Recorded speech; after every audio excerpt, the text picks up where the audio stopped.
여러분 한 주간 잘 지내셨습니까? 날씨가 많이 덥죠? 네. 또 더운 가운데서도 또 이렇게 말씀을 우리가 또 듣고 또 배우고 또 하나님을 더 깊이 또 알아가는 또 이 자리에 우리를 불러주심에 감사함을 드립니다. 이 저녁 시간 또 우리가 함께 하나님의 은혜의 말씀 속에서 또 하나님의 귀한 메시지와 음성 듣는 시간들 됐으면 좋겠습니다. 우리 함께 기도하고 오늘 함께 말씀 함께 듣도록 하겠습니다. 좋으신 아버지 하나님, 참 날씨가 많이 무덥고 또 오늘 하루도 각자의 삶의 자리에서 하나님께서 맡겨주신 일들 잘 감당하다가 이 저녁 시간 하나님의 말씀을 듣고자 함께 모였습니다. 하나님의 말씀을 듣고 또 배우고 또 우리가 알아가는 주님의 귀한 백성들 가운데 성령의 은혜와 권능으로 함께하여 주셔서 이 시대를 믿음으로 승리할 수 있는 힘과 능력을 더하여 주옵소서. 하는 이 시대가 많이 어지럽고 혼란스럽습니다. 많은 어려운 일들이 우리 앞에 많이 산적해져 있습니다. 그럼에도 불구하고 우리 주님이 살아계셔서 우리와 동행하시고 우리의 삶의 길을 여전히 선한 목자가 되어 주셔서 인도하고 계심을 오늘 말씀 속에서 다시 한번 확인하고 다시 한번 담대히 믿고 나아갈 수 있는 거룩한 은혜의 시간들이 되게 하여 주옵소서. 예수 그리스도의 이름으로 기도드립니다. 아멘. 네, 저희가 이제 신약 성경을 이제 시작을 해서 이게 언제 신약을 끝낼 수 있을까, 복음서는 언제 끝낼 수 있을까 했는데 어느덧 마태, 마가, 누가 세 개 복음서가 이렇게 마무리되고 오늘 마지막으로 이제 요한복음을 들어가게 됩니다.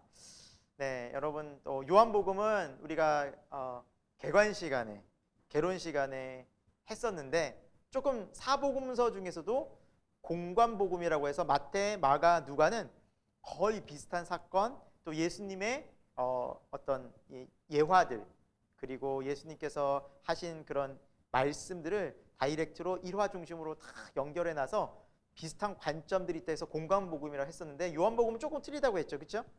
이제 요한복음의 어떤 시대적 상황은 예수님의 제자들과 또 예수님의 그런 다양한 일들을 직접 목격하고 경험한 사람들이 거의 다 이제 죽으시고 돌아가시고 이제 그 다음 세대들이 예수님의 일들을 직접 목격하지 못한 사람들이 예수님에 대한 이야기를 듣다 보니까 많이 좀 혼란스러운 점들이 있는 거예요. 정말 예수님이 신이 맞냐? 예수님 정말 인간이지 않았냐? 정말 신과 인간이 맞냐? 그래서 예수님의 신성과 예수님의 인성에 대한 많은 혼란한 그런 시대를 살아가는 사람들에게 또 크리스천들에게 예수님은 하나님의 아들이시며 또한 인간이 되어서 오신 정말 사람으로 오신 하나님의 아들이다. 그래서 신성과 인성을 강조하면서 예수님이 누군가 거기에 초점을 맞춰서 좀 많은 설명들에 대한 이야기들로 풀어간 게 요한복음이라고 그랬어요. 그래서 좀 여러분 기억을 더 드머보면 요한복음엔 예수님에 대한 정의가 7가지가 있다고 했죠. 그래서 첫 글자만 따서 떡빛 양선 북일포 나는 생명의 떡이다. 나는 길이요 진리요 생명이다. 기억나세요? 나는 포도나무다. 나는 양의 문이다. 이렇게 해서 예수님이 누구신가에 대한 정의들이 요한복음에 많이 나와 있어요. 그래서 예수님에 대한 어떤 이야기들 그리고 예수님이 누군가에 대한 그 설명들이 다른 복음서에 비해서는 조금 더 쉽게 자세하게 설명이 된 책이 요한복음이다라고 해서 처음 예수님이 누구신가라는 부분에 있어서 알고 싶고 또 조금 더 쉽게 접근하고 싶으신 분들은 다른 복음서보다는 요한복음을 먼저 보라는 추천을 많이 하곤 합니다. 물론 뭐 다른 복음서를 봐도 상관은 없습니다. 하지만 요한복음은 조금 더 쉽게 예수님이 누구신가에 대한 분명한 메시지들이 있는데 그럼에도 불구하고 이 요한복음을 그냥 읽고 설명을 좀 우리가 잘 듣지 못하고 보면 많이 어려울 수도 있어요.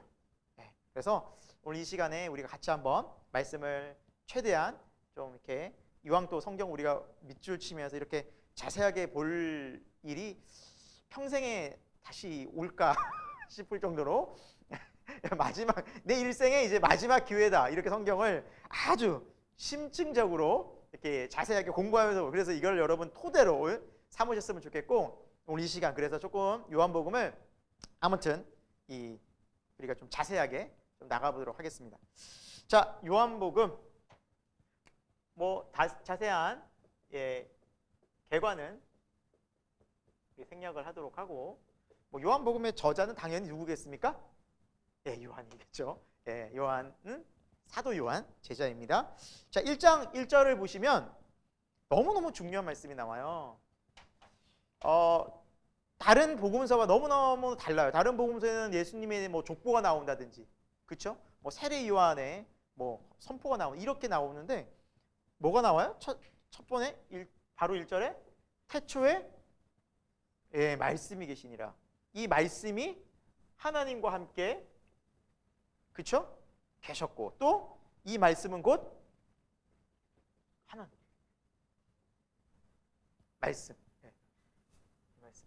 헬라어로 로고스라고 하는 이 말씀에 대해서 나옵니다.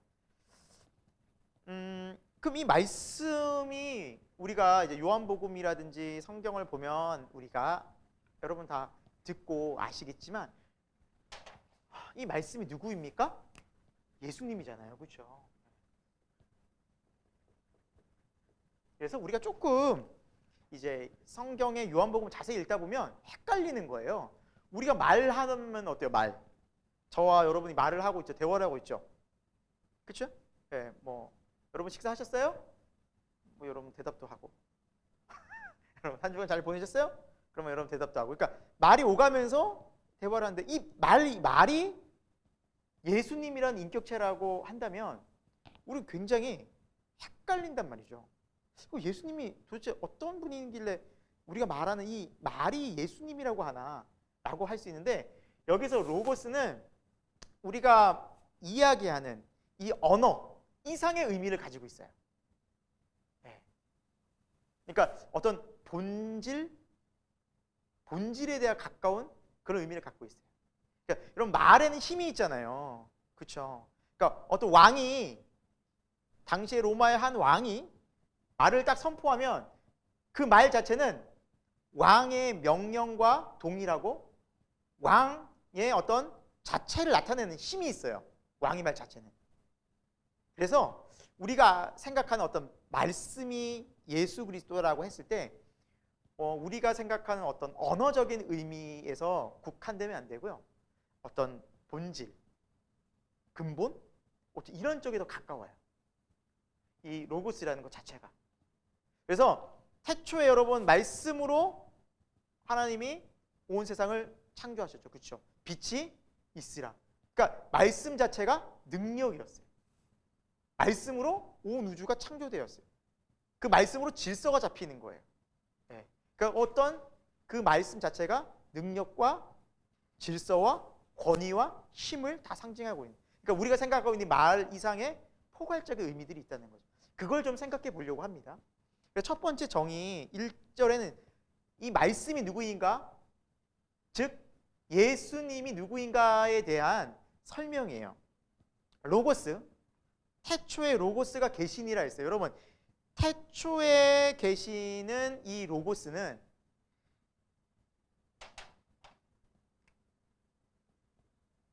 첫 번째 영원 전부터 계시던 분이다. 그래서 영원성이 있어요. 영원성. 시간에 국한되었지 않은 분이에요. 그러니까 이 로고스는 말씀이란 이 분은 로고스는 태초부터 계셨어요. 그러니까 우리가 시간이라고 생각하는 그 어떤 범위 그 전부터 시간의 창조 전부터 영원 속에 계시는 분이다. 그래서 이분은 영원 속에 계시는 분이에요. 영원. 그러니까 시공간의 개념과 그런 것들을 초월하신 분이에요. 그래서 우리가 나중에도 이제 본문을 쭉 우리가 요한복음도 살펴보겠지만 예수님이 뭐 예를 들면은 모세가 있기 전부터. 아브라함이 그렇죠? 있기 전부터. 그러니까 사람들이 놀라는 거예요. 네가 어떻게 아브라함보다 오래 살았냐? 모세보다 오래 살았냐? 어떻게 나이가 몇 살인데 지금 그렇게 얘기하냐? 그러니까 예수님이 영원히 계시는 분이기 때문에 그런 시간을 초월해서 계시는 그런 전능하신 분이라서 말씀하신 건데 사람들은 육신에 갇혀 있는 예수님의 청년 예수만 본 거죠. 근데 예수님 로고스는 영원히 계시던 분이에요. 영원 전부터 계시던 분이에요. 영원히 존재하셨던 분이에요. 앞으로도 그렇고. 그래서 예수님은 시작이요 끝이라고 했어요. 나는 알파와 오메가예요. 자, 두 번째는 말씀이 하나님과 함께 계셨다는 부분에서 여러분 하나님과 함께 있으려면 누군가 함께 있으려면 하나님이란 분 어떤 분이에요? 인격적인 분이시잖아요. 그래서 로고스의 두 번째 특징은 인격성이 있어요. 인격이 있으신 분이에요. 로고스는. 그래서 아까 전에 제가 말씀드렸다시피 말, 언어라는 것에 국한해서 생각하면 오해가 될 수 있어요. 여러분 언어가 인격이 있어요? 없잖아요. 근데 로고스는 인격이 있는 거예요. 인격이 있어요. 하나님과 함께 하시는 분이었어요. 하나님과 교제하시던 분이었어요. 이분은. 로고스는. 자, 세 번째는 이 말씀은 곧 다시 말하면 누구와 이꼴이다? 하나님. 신성. 그래서 영원성, 인격성, 신성이 있으신 분이 로고스예요. 말씀이라는 로고스예요. 헬라어로.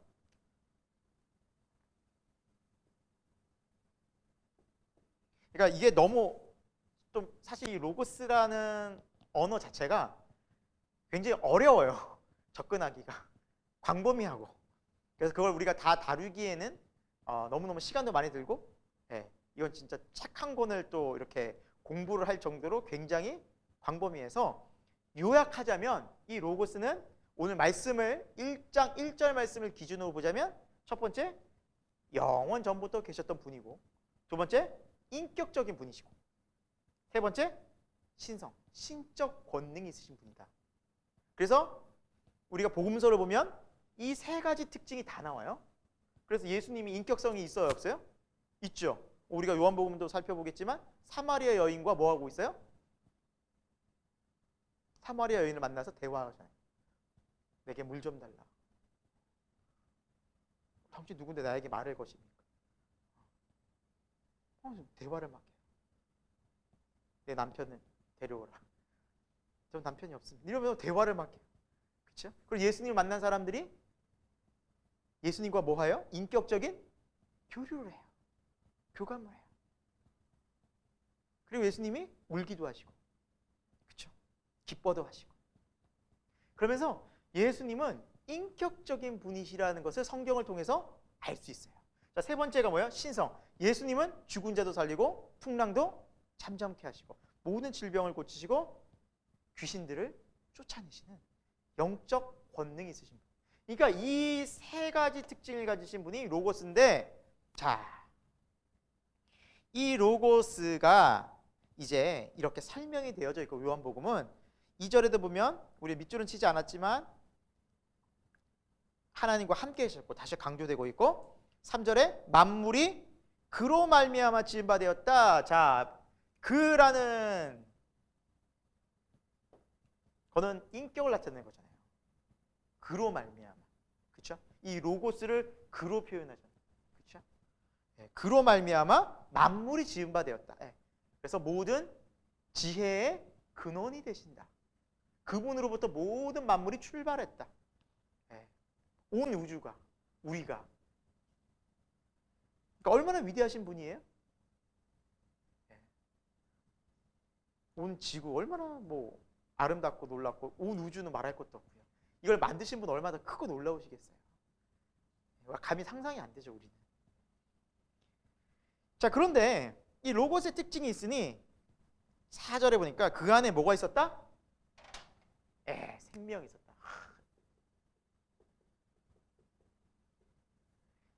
이 로고스 안에 생명까지도 있어요. 생명. 능력 있으시고 인격적이시고 그러면서 생명이 있어요. 생명력. 여기서 생명은 영원한 생명, 영원한 생명. 성경에서 말하는 생명이라는 단어는 하나님이 말씀하신 생명은 영생을 말해요. 영생. 영원히 사는 거예요. 영원히. 그분이 생명의 근원 되신 예수가. 로고스. 아직은 제가 지금 아직 예수님이란 말을 여기서 언급하고 있지 않기 때문에 아주 로고스가. 자, 그래서 이 빛이 생명의 빛이 이 로고스가 우리에게 임한 사건이 뭐예요? 성육신 사건이라는 거예요. 예수님 이 땅 가운데 오신 사건. 그거를 알리러 온 사람이 먼저 알리러 온 사람이 세례 요한. 우리는 앞에서 봤잖아요, 그렇죠? 세례 요한. 이 빛이 온 거예요. 죽음으로 가득했던 이 세상에 생명의 빛이 이제 진짜 영원한 빛이 비추기 시작하는데 그분이 뭐예요? 영원 전부터 계신 분, 인격적이신 분, 전능하신 하나님. 근데 몸만 뭐 입고 온 거예요? 인간처럼.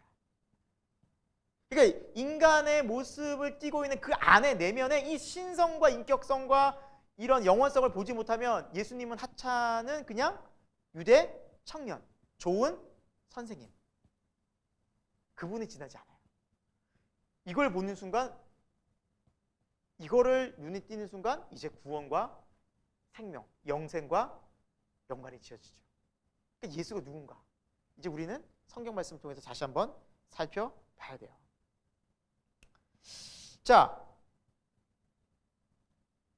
11절에도 보시면 10절, 11절 보시면 이 예수님이 세상의 어두운 가운데 생명의 빛으로 오셨음에도 세상은 그를 알았어요? 몰랐어요? 모르는 거예요. 아까 그 원리예요. 우리가 복음서 앞에서 봤잖아요. 청년 예수만 보잖아요. 나사렛에서 무슨 선한 것이 나겠냐 하면서 무시하잖아요. 그러면서 예수를 십자가에 못 박기까지 하잖아요. 무시하고 이걸 못 보는 거예요. 예수님 안에 있는 진짜 모습을 못 보는 거예요. 또 영접하지도 아니하였다. 배척하고 미워했다. 자, 그러나 12절 우리 한번 밑줄 쳤죠?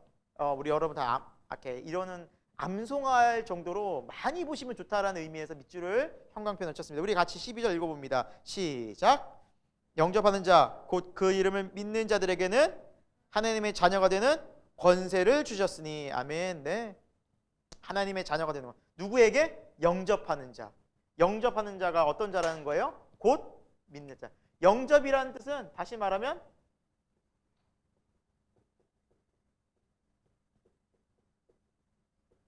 하나님을 예수 그리스도를 영접한다는 것은 믿는다는 뜻이에요. 곧 다시 말하면 믿는 자는 곧 예수님을 영접하는 거예요.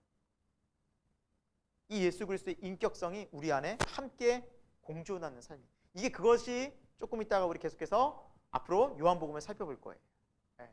그래서 여러분 우리가 잘 아는 예수 그리스도와 함께하는 삶 있죠? 나는 포도나무요, 너희는 가지. 너희가 내 안에, 내가 너희 안에 함께하면 너희가 많은 열매를 맺는 함께하는. 내가 너희 안에, 너희가 내 안에. 이런 거는 복음서에 어디도 없어요. 요한복음에만 나와요. 그러니까 되게 실제적이죠.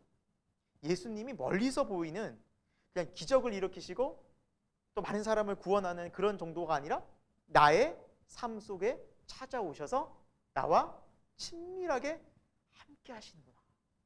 진짜 임마누엘 하시는구나. 이게 요한복음에 많이 나와요. 그런 내용들이. 그래서 예수님이 누구신가 우리 실제적으로 가까이 볼 수 있는 복음서가 요한복음이라는 거죠. 자, 예수님이 영접, 마음속에 모시는 자는 곧 믿는. 그러니까 믿음의 삶은 누구와 함께하는 삶이라는 거예요? 예수와 함께하는 삶. 동행하는 삶. 그게 믿는 삶이에요. 그래서 예수님 믿습니다. 예배합니다. 그럼 주중엔 내 마음대로 살아요. 이거 영접한 게 아니죠. 영접하는 거 예수 그리스도와 동행하는 친밀. 주가 내 안에, 내가 주 안에. 자, 그 부분에서 계속해서 살펴볼 거예요. 자, 13절 끝에는 자, 이런 사람들을 어떻게 또 표현하느냐? 오직 이런 사람들은 누구로부터 난 자들이다? 하나님께로부터 난 자들이다. 거듭난 자들이라 말하죠. 중생한 자들이다. 그래서 요한복음 3장에도 이 원리가 또 나와요. 위로부터 난 자들이다. 하나님께로부터 난 자들이다. 물과 성령으로 거듭 다시 태어난 자들이다. 예, 그래서 우리는 믿는 자들은 두 번 태어난다고 말하죠. 육신의 부모님으로부터 또 성령 가운데. 하늘로부터. 자, 그래서 이 모든 것들을 이루시기 위해서 이 놀라운 하나님의 영원한 이 생명, 그래서 이걸 알려주기 위해서 오신 분이 예수님인데, 자, 우리 14절 그게 좀 요약되어져 있어요. 같이 한번 보겠습니다. 읽겠습니다. 시작. 말씀이 육신이 되어 우리 가운데 거하심에 우리가 그의 영광을 보니 아버지의 독생자의 영광이요 은혜와 진리가 충만하더라. 말씀이 뭐가 됐다고요? 육신이 돼요. 사람의 몸을 입었다. 이 로고스가 이 부분들의 이러한 모습을 가지신 그 로고스가 신적인 분이시죠. 인간의 육신의 몸을 입고 오셨어요. 그러나 이걸 그대로 갖고 계신다 안 계신다? 갖고 계신다. 그게 중요한 거예요. 그렇다고 해서 이게 사라진 게 아니라, 흐트러진 게 아니라, 약해진 게 아니라 그대로 갖고 계세요. 단지 인간의 연약함을 입으시고 오셨다라는 거예요. 이 능력은 그대로. 그래서 복음서를 보면 이게 그대로 나타난다는 거죠. 그래서 우리는 이분이 하나님께서 약속하신 생명의 근원 대신 구원의 빛 대신 예수 그리스도시구나 알게 되는 거죠. 자, 그래서 요한은 계속해서 이분이 나보다 뭐예요? 먼저 계셨다. 15절에 보면. 그렇죠? 나보다 먼저 계셔. 영원성. 나이로 따지면 누가 더 선배예요? 세례 요한 6개월 선배예요. 인생 선배예요. 그러나 그거랑 상관이 없어요. 먼저 계신 분. 네. 그렇죠. 그래서 예수님도 그 다윗의 자손 논쟁할 때 우리가 배웠잖아요. 그렇죠. 그리스도 어떻게 다윗의 자손이냐 그러잖아요. 벌써부터 다윗이 그리스도를 향해서 주라고 고백했는데 난 영원부터 있었어라고 얘기하는 거예요. 그러니까 사람들이 이해를 못하는 거예요. 육신에 갇혀 있는 예수만 보니까. 네. 그러나 그 이면에 본질을 보면 예수 그리스도 앞에 그런 사람들 뭐예요? 무릎 꿇는 거예요. 경배하는 거예요. 영광 돌리는 거예요. 당신은 창조주십니다. 이렇게 되는 거죠. 네. 그 눈을 띄는 게 바로 하늘로부터 난 자라는 거죠. 거듭나지 아니하면 예수님이 보이시가 않아요. 왔다가 다 돌아가고 그리고 천국의 문이 전혀 열리지가 않아요.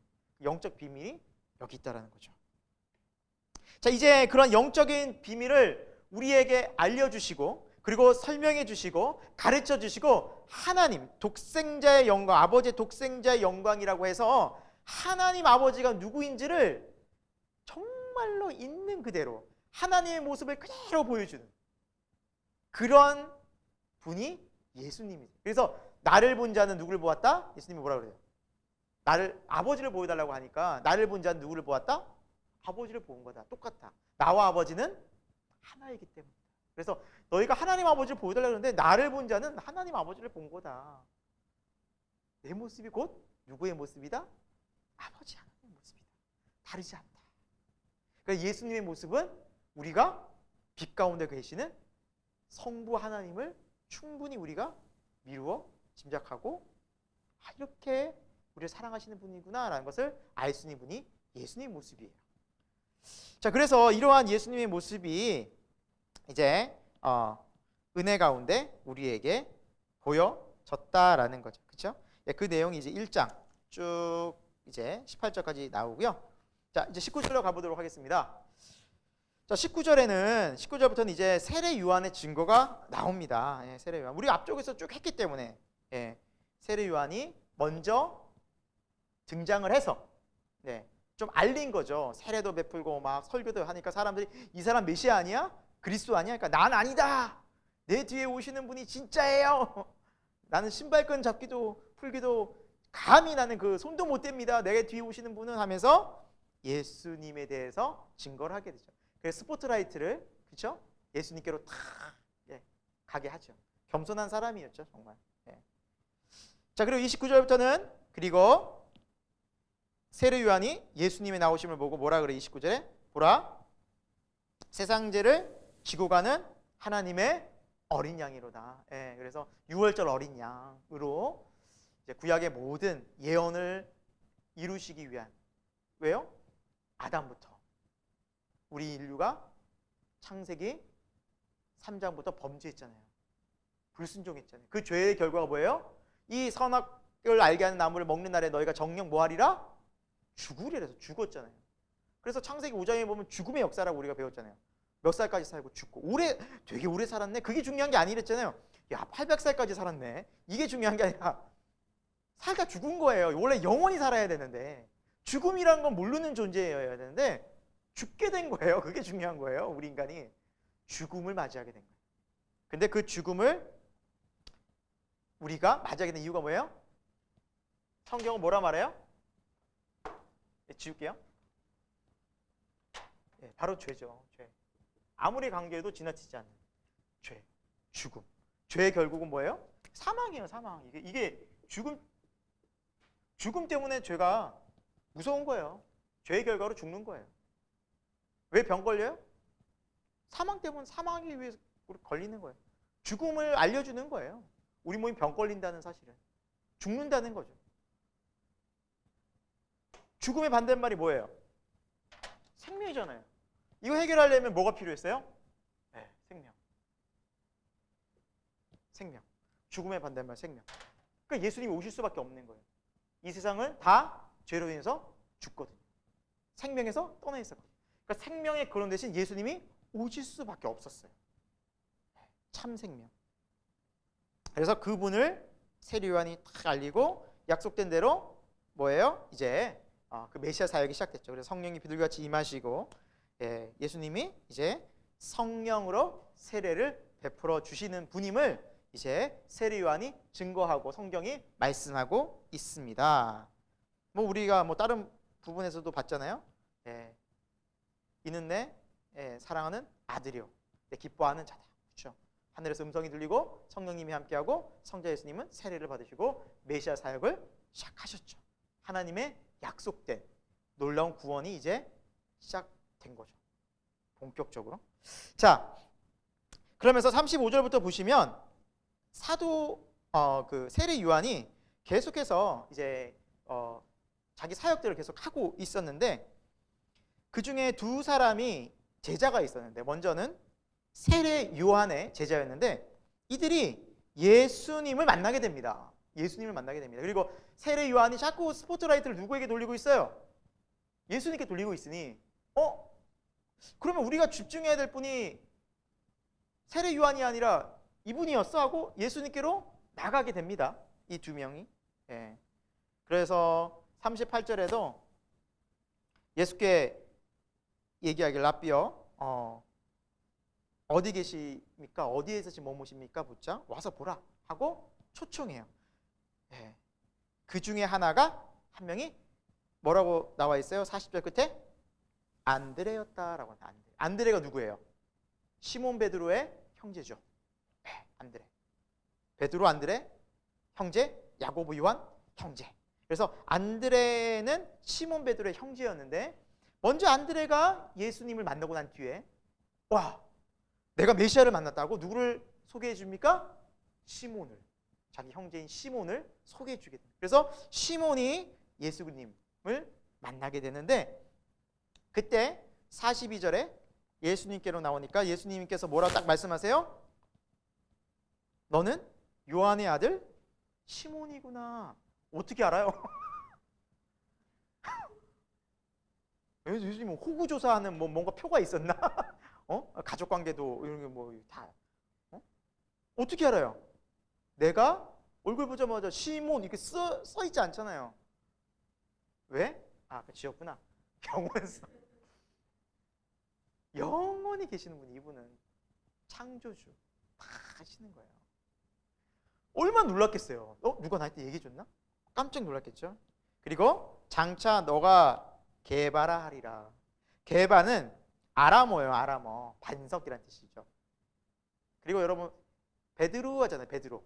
게바를 헬라어로 번역한 게 베드로예요. 그러니까 여러분 그 성경을 보시다 보면 뭐 게바 나오고 시몬 나오고 베드로 나오고 그러잖아요.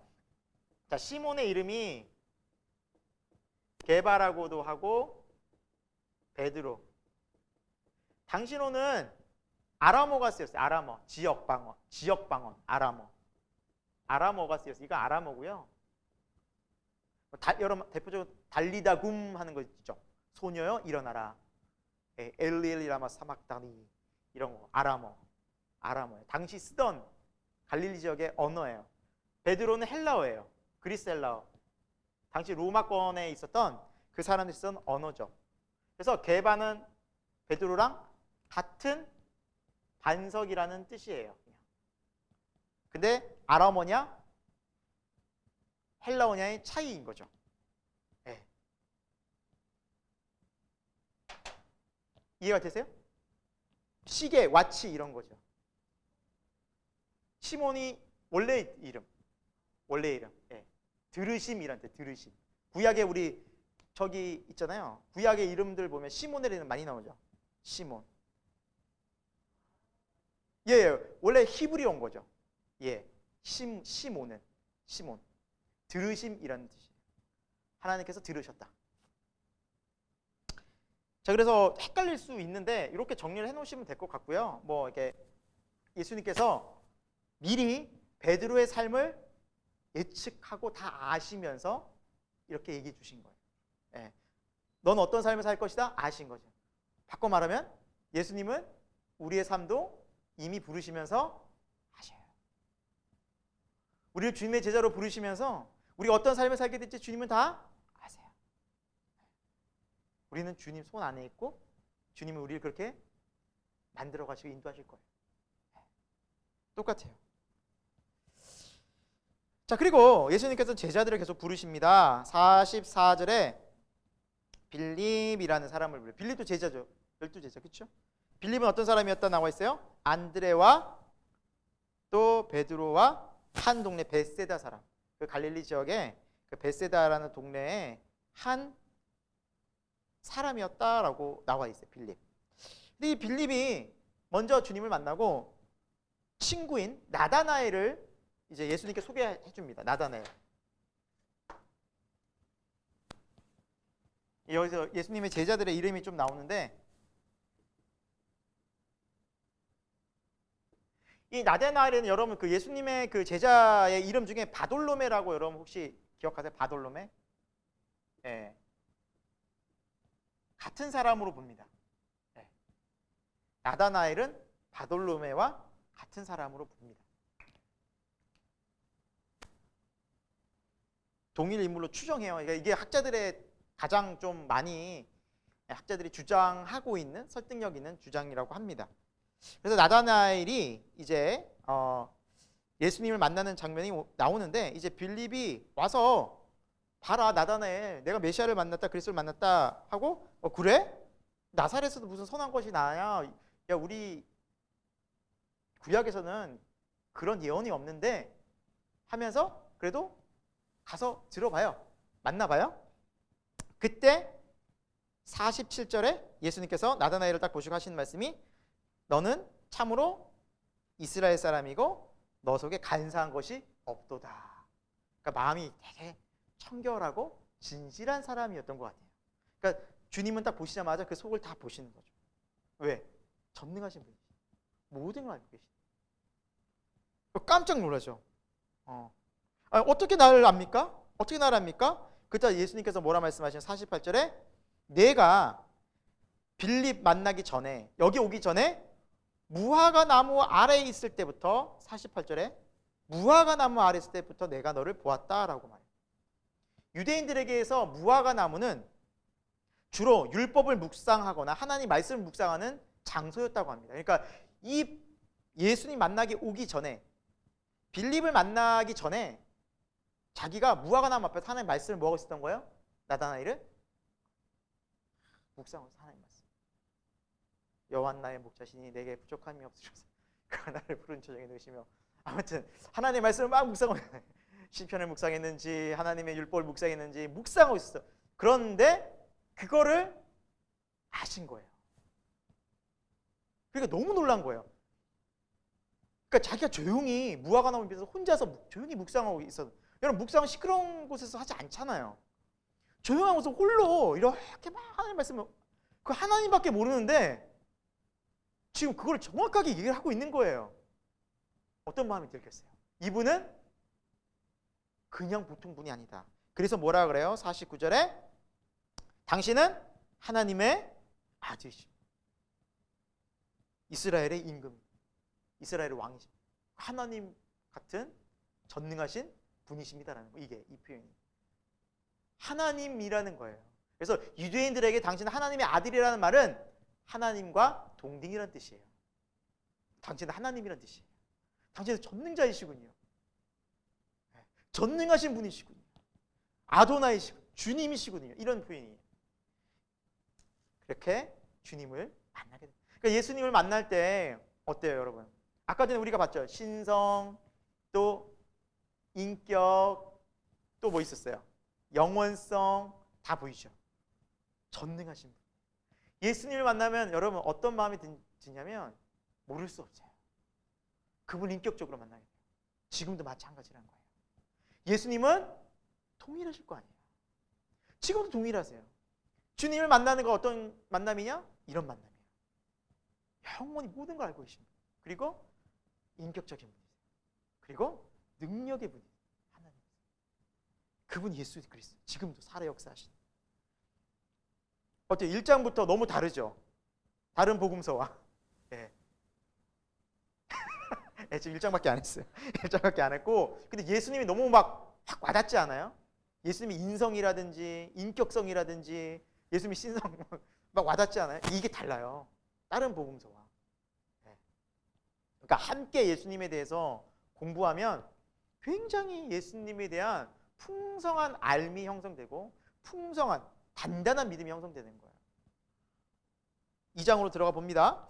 자, 2장은 이제 예수님께서 갈릴리에서 첫 번째 표적을 일으키신 가나의 혼인잔치가 나옵니다. 그래서 그곳에 예수님의 어머니 마리아와 함께 그 잔치에 참여하게 되죠.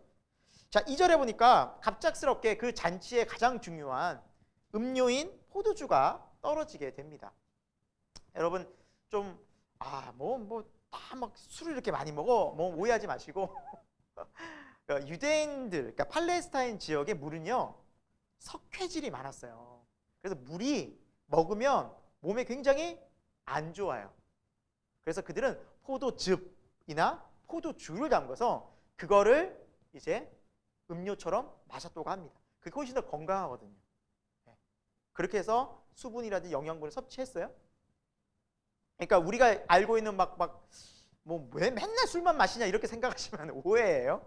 거기는 물을 먹기가, 좋은 물 찾기가 하늘의 별따기였고 거의 우리처럼 편하게 물을 먹을 수 없었다. 우리는 너무 좋은 세상이죠. 생수. 자, 그때 예수님의 어머니 마리아가 이 포도주가 떨어진 일로 예수님께 이야기를 해요. 포도주가 떨어졌다. 그때 4절에 예수님께서 뭐라 말씀하십니까? 4절에 예수께서 이르시되 여자여 나와 무슨 상관이 있나이까. 그래서 여러분 이 부분 여자? 여러분 집에서 어머니에게 여자라 해보십시오. 어떻게 됩니까? 예, 아주 큰일 나네. 그렇죠? 여자여 저녁을 좀 주십시오. 그러면은 내가 잘못 들었는데 뭐라고 너? 이렇게 될 겁니다. 그렇죠? 여자는 뭐예요? 여자였어요. 예. 예. 거리가 있잖아요. 가족이 아니잖아요. 지금 보세요, 여러분. 예수님이 마리아를 대하실 때 어떻게 대하셨는지를 보여주는 장면이에요. 예수님이 어릴 때도 마리아를 향해서 어머니라 한 적이 없어요. 오히려 왜 여기 있었냐? 그 마리아와 요셉이 찾았을 때 내가 내 아버지 집에 있어야 될 줄을 왜 모르셨나이까. 아버지 여기 있는데 이 아버지는 뭐야, 요셉. 그러니까 이미 예수님이 어떤 분인지 예수님 정체성이 성경에는 드러난 거고 마리아와 요셉도 알고 있었다는 거예요. 생각해 보십시오. 예수님이 어머니인데 여자예요. 그러면 지금 누구 보고 여자래라고 화낼 수 있잖아요. 상식적으로. 당연히. 근데 아무렇지도 않게 이야기가 진행돼요. 그러면은 나는 여자라는 거예요. 마리아는 예수님이 봤을 때 그냥 한 여자예요. 무슨 말인지 아시겠어요? 그래서 마리아를 뭐 어떻게 높일 필요도 없고 예수님이 이미 다 성 그어버린다고 사람이 만들어 놓은 거라는 거예요. 예. 천주교에서 어떻게 생각할지 모르겠지만 성경적으로는 그래요. 여자예요. 그냥 여자예요. 나중에 이 표현이 한 번 더 나와요. 예. 자, 그래서 여자여 나와 무슨 상관입니까? 라고 예수님이 딱 이제 선을 그어요. 하지만 마리아는 계속해서 믿음으로 하인들에게 예수님이 무슨 일을 시키든 무슨 말씀을 하시든 5절에 그대로 하십시오라고 주문을 얘기를 해줘요. 네. 자, 참 예수님이 참 인자하신 분이에요. 이 어떤 부탁에 예수님은 또 그 어려움 난처한 상황 속에서 그 상황들을 또 예수님의 은혜와 긍휼로 기적을 베푸시죠. 돌 항아리 6에 물을 채우라라고 하인들에게 얘기를 하죠. 예. 그리고 뭐라 명령하십니까? 떠서 연회장에 갖다 주어라. 그래서 여러분 참 놀라운 기적인데 하인들도 참 순종을 잘했죠. 그렇죠? 물을 채웠는데 그 물을 떠다 주고 가면 욕 먹을 텐데 지금 나보고 물 마시라고 지금 석기질 가득한 물 먹으라고 화낼 텐데 그런데 이 하인들도 순종하죠. 그때 가는 중에 바뀐 거예요. 포도주가 가는 중에 바뀐 거예요. 채울 때까지만 해도 안 바뀌었어요. 물을 채우라 아기 채우니 8절에 떠서 연회장에 갖다 주라 갖다 주네. 그래서 물로 된 포도주를 맛보고 사람들은 놀라게 된 거죠. 이게 첫 번째 표적 기적이었죠. 그러면서 제자들이 너무 그 모습을 보고 놀라고 와 이분은 진짜 하나님의 아들이시게 믿게 되었다는 거죠. 11절에. 자, 그리고 13절에는 예수님께서 이제 6월절에 자 그래서 예수님이 공생애가 3년 6개월 혹은 3년이라는 이야기가 어디를 근거로 한다고 했죠? 요한복음을 근거로. 그렇죠? 그래서 2, 5, 7, 12장에 6월절이 나와요. 2, 5, 7, 12. 아마 여러분 다 그 책에 기록해 놓으셨을 거예요. 그래서 이 13절에 보면 6월절 날 6월절은 온 유대인들이 어디로 모여요? 예루살렘으로 모이죠. 그래서 예루살렘 막 시끌벅적한 거예요. 시끌벅적하고 근데 예루살렘에서 또 제사도 지내니 사람들이 거기에서 소, 양, 비둘기를 매매하고 대제사장이나 서기관들은 이런 걸로 돈 벌고 있고요. 부당한 이익을 취하고 있고 사람들은 제사를 지낼 때 원래 제물을 끌고 가야 되잖아요. 가장 흠이 없는 것을 가지고 가야 돼요. 나를 대신해서 죽기 때문에. 그러나 그런 절차, 과정, 번거로움 다 무시해버리고 제사 어떻게 지내요? 참 편하게 지내죠. 가서 돈 주고 사. 제물 딱 바치고 제사했네. 내 죄 사함 받았네. 끝. 하나님 앞에서의 그런 진실한 회개도 없고 진정성 있는 정성도 없고 그러니까 이게 어떻게 되겠어요? 예배가 형식적이고 그리고 진정성도 없고 진실함도 없고 회개도 없는 마당만 받는 정말 하나님 보시기에는 예배 같지 않은 예배를 드리고 있는 거예요. 그거를 종교 지도자들이라는 자들이 조장하고 있어요. 타락한 거죠. 예수님께서는 첫 번째 6월절 이 절기를 지내시면서 성전에서 이런 매매한 자들을 뭐 하시고 있어요? 다 쫓아내죠. 엄청난 분노로. 그러니까 갑자기 예수님이 상을 뒤엎고 엄청난 소리를 지르고 막 거기서 막 채찍질하시면서 엄청난 분노를 표현하고 계시는데 예수님께서 16절에 아버지 집으로 뭐 하는 집을 만들지 말라? 장사하는 집을 만들지 말라. 하나님께 예배드려. 그런 다음에 사람들이 당신이 왜 이렇게 하느냐? 당신이 누군데 이렇게 하느냐? 하면서 예수님께 대해서 그렇죠? 성전에서 이런 게 말이 안 되잖아요, 지금. 당신이 뭐라고 지금 뭐 여기다 얻고 지금 이 예배 지금 제사 지내고 있는데 지금 뭐 하는 거냐라고 막 하니까 예수께서 19절에 뭐라 말씀하세요? 너희가 이 성전을 헐라 내가 사흘 동안에 일으키리라 라고 19절에 말씀하세요. 사람은 너 기가 찬 거예요. 야, 이 예루살렘 성전 이거 얘기하는 거야. 지금 이 성전 몇 년 동안 지은 지 알아? 46년 동안. 그러니까 헤롯 성전이라고 그래서 헤롯이 유대인들에게 잘 보이기 위해서 오랫동안 아주 공들여진 성전이 아름답게 육신적으로 눈으로 보면 너무너무 멋있게 아주 지은 성전을 46년 동안 지었는데 이거를 며칠 만에? 3일 만에 한다고 하니 사람들이 야 미쳤네 막 제정신이 아니네 막 그렇게 비아냥거리고 욕하고 난장판이었겠죠. 쉽게 얘기하면 난리도 아니었겠죠. 난리도 아니었겠죠. 그런데 지금 이 성전은 예수님께서 무엇을 가르쳐 말씀하시는 거 이 성전은 너무 중요하죠. 여러분 너무 중요합니다. 자, 성전, 이 성전 우리 잘 알고 있죠. 성전 뭐예요? 여기 뭐라 말씀하셔요? 21절에 뭐라 말씀하세요? 자기 예.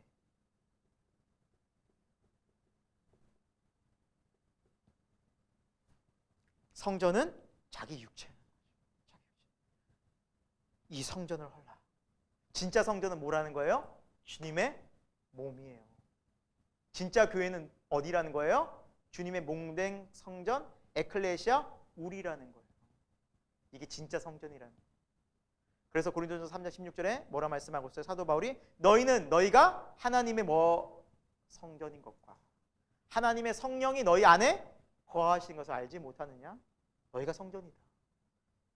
그래서 거룩해져야 된다. 성전을 아름답게 해야 한다. 성전이 귀하다라는 것은 겉으로 화려하고 보석박을한 게 아니에요. 파이프 오르간을 설치해가지고 성전을 아름답게 꾸미란 게 아니에요. 중세처럼. 누구를 거룩하게 하라는 거예요? 우리를. 날마다 우리를 돌아보고. 여러분 그래야 예배가 설명이 돼요. 그러니까 로마서 12장에 뭐라 그래요? 1, 2절에. 너희 이 세대를 본받지 말고 그렇죠. 너희 몸을 하나님 기뻐하시는 거룩한 산 제물로 드리라고 그러죠. 이게 영적 예배라 그러잖아요. 그래야 다 설명이 되는 거예요. 성경은. 눈에 보이는 성전으로 가게 되면 설명도 안 되고 교회는 산으로 가기 시작하고 교회는 본질에서 떠나게 되고 그 다음에 딱 이렇게 가요. 100% 가요. 100%. 외형주의로 가요. 반드시 문제 생긴다고요. 교회 분란이 생기고요. 교회 어려워지고요. 최근 코로나로 어려워지고 힘든 상황에서 적지 않은 교회들이 큰 교회들이 매물로 나왔어요. 경매로. 안타까운 일이죠. 안타까운 일이죠. 이게 중요한 게 뭐예요? 예수님의 몸된 성전이 중요한 거예요. 그러니까 본질로 가지 않으면 비본질적인 것에 인간은 마음이 쓰여지게 되고 그리고 이렇게 교회는 계속해서 예수님 몸된 성전의 중심에 계속 이게 그 말씀에 나오는 거죠. 뒤에도 서신서에도. 자 그래서 이걸 사람들이 모르다가 언제 알게 되는 거 22절에 보니까 누가 죽고 난 후에 예수님이 죽고 난 후에 이 말씀을 기억한 거예요. 그리고 이제 진짜 이거구나. 그래서 복음서가 쓰여지고 그리고 서신서가 쓰여지면서 사도 바울이 그렇게 강조한 거예요. 진짜 교회는 우리다. 우리가 주님의 지체다. 지체다. 우리가 성전이다. 우리가 거룩해야지. 다른 것이 아니다. 눈에 보이는 교회가 아니라 눈에 보이지 않는 우리 몸된 성전을 강조하고 있죠. 자 그리고 이제 예수님께서는 많은 일들을 사역들을 하시면서 표적들도 보여주시고 그리고 많은 이적들도 행하셨지만 예수님은 사람들을 24절에 사람들에게 의탁하지 아니하셨다. 사람들을 의존하지 않으셨다라는 사람들의 분위기에 맞춰가지 않으셨다라는 사람들의 기분에 따라가지 않으셨다라는 거예요. 왜 그래요? 25절에 그 이유가 뭐라고 나와 있어요? 25절 끝에 여러분 밑줄 치셨죠? 사람들의 속에 있는 것을 다 하셨어요. 다 하셨어요. 사람들의 속에 뭐가 있길래? 뭐가 있었길래? 예수님이 능력도 있고 힘도 있고 말씀도 잘하시고 사람들이 모이면 예수님 따라다니면 이제 한 자리 하잖아요. 여러분 세상에서도 좀 그러잖아요. 누구 라인 잘 타면 한 자리씩 하잖아요. 미안한 얘기지만 그러잖아요. 실제로 자기 사람 세우잖아요. 정치는 안 그래요? 그러잖아요. 우리가 뭐 잘 알고 있는 세상에 많은 것들이 사실은 그래서 사람들이 이제 싸가지고 다니면서 이렇게 뭐라도 하고 막 드리고 그런 이유가 있어요. 그거 안 드리는 사람들은요 거의 대부분 밀려나요, 솔직히. 사회생활 잘 못한다 그러죠. 그게 세상이에요. 주님이 아시는 거예요. 심지어 그래서 우리가 복음서 읽었지만 마지막에 베드로와 야고보, 요한이나 이런 제자들이 뭐라 그래요? 마지막에 예수님의 나를 좌편과 우편에 우리를 십자가 지려고 예수님이 이제 나 죽을 거야 했는데 이제 올커니 때가 왔구나. 예수님이 왕으로 이제 임하실 때가 왔구나. 한편에는 우리를 오른쪽에, 한편에 착 이제 한 자리씩 해야지. 우리 이제 어부 출신인데 끝났네. 시골 출신인데 이제 완전 이제 우리는 예수님과 함께 입성하는 거야. 그러고 있었잖아요. 다 아시는 거예요. 사람들 속에 뭐가 있는지. 주님은 다 알고 계세요. 벌써 50분이 지나서 마무리를 해야 될 것 같습니다. 요한복음 오늘은 좀 앞부분이라 조금 여러분과 좀 자세하게 좀 했어요. 한번 오늘 읽은 2장밖에 안 되지만 여러분 한번 쭉 묵상해 보십시오. 예수님이 누군가, 그리고 앞으로 요한복음을 여러분 어떤 마음으로 읽으셔야 되고, 또 여러분 정말 이 예수님의 말씀을 우리가 어떻게 대하고 주님을 어떻게 인격적으로 우리가 알아갈지, 예수님을 우리가 어떤 분으로 고백하며 우리 삶을 진정으로 주님과 함께 동행할지 생각해보고 또 고백해보고 기도하는 저와 여러분 되길 소망합니다. 주님은 다 아십니다.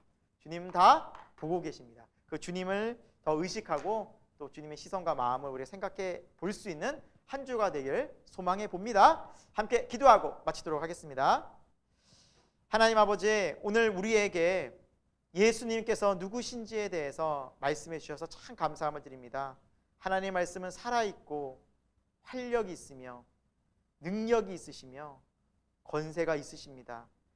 오늘도 하나님의 살아있는 말씀이 우리의 영혼 깊은 곳까지 함께하여 주셔서 우리에게 참 소망과 위로와 생명 되시는, 그리고 또 우리와 함께하시는 주 예수 그리스도에 대해서 알려주시고 또 그분과 함께 동행하는 거룩한 인생이 될 수 있도록 역사하여 주옵소서. 앞으로 요한복음을 배워가면서 더 깊이 주님을 만나고 우리의 영성이 깊어지는 은혜를 허락하여 주옵소서. 예수 그리스도 이름으로 기도드립니다. 아멘.